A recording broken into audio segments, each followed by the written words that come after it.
Hi everyone, it's Mrs. Zonder again. I have another book to read you. We've been out of school for a long time and I hope we see you soon. But today I'm going to share a book called Frederick by Leo Lionni. This is a really fun book that's sort of about seasons and sort of about friendship, and see what you think about it.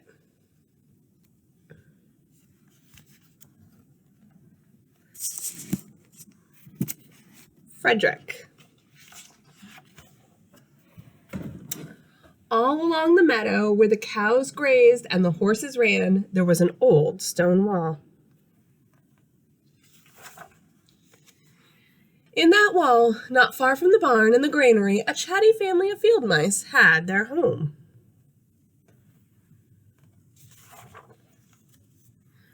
But the farmers had moved away, the barn was abandoned, and the granary stood empty. And since the winter was not far off, the little mice began to gather corn and nuts and wheat and straw. They all worked day and night. All except Frederick. Frederick, why don't you work? They asked. I do work, said Frederick. I gather sun rays for the cold, dark winter days. And when they saw Frederick sitting there, staring at the meadow, they said, And now, Frederick? I gather colors, answered Frederick simply, for winter is gray. I wonder how he's doing these things. These aren't things you can pick up and put in your pocket. Once, Frederick seemed half asleep. Are you dreaming, Frederick? They asked reproachfully. Oh, that's a big word. Reproachfully is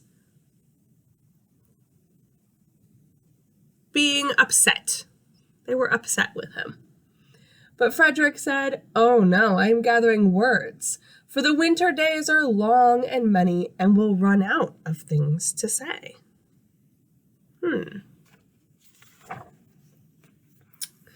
The winter days came, and when the first snow fell, the 5 little field mice took to their hideout in the stones.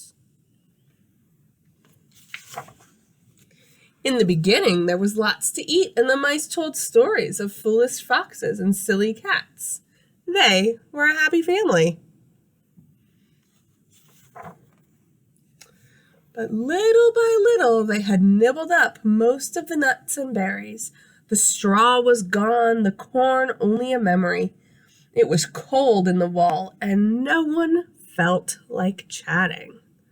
Well, they went from being happy to being pretty grumpy. Then they remembered what Frederick had said about sun rays and colors and words. What about your supplies, Frederick? They asked. Close your eyes, said Frederick as he climbed up on a big stone. Now I send you the rays of the sun. Do you feel their golden glow? And as Frederick spoke of the sun, the 4 little mice began to feel warmer. Was it Frederick's voice? Was it magic?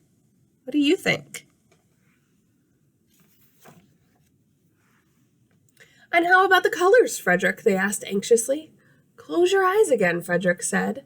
And when he told them of the blue periwinkles, the red poppies, and the yellow wheat, and the green leaves of the berry bush, they saw the colors as clearly as if they had been painted in their minds.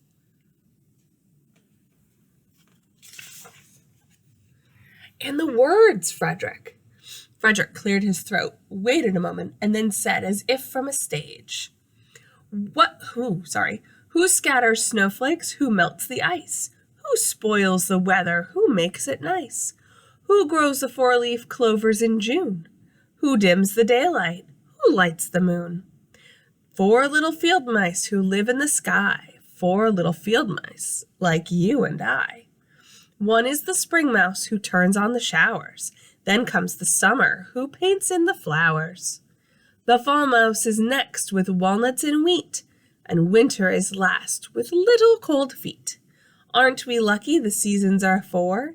Think of a year with 1 less or 1 more. When Frederick had finished, they all applauded. But Frederick, they said, you're a poet. Frederick blushed, took a bow, and said shyly, I know it. So this was a story about a family of mice who were getting ready to be together through the winter. Are things different at your house now that everybody's home all the time? Think about how you and your family can get along differently now that you guys are all together for most of the day instead of everyone going off to school or to work or to do other things. Make sure that you're spending time having fun with your family and finding ways to work together to have a great time while you're home and not in school. And hopefully you'll be back in school soon and we'll all get to be together again. Have a great day. Bye.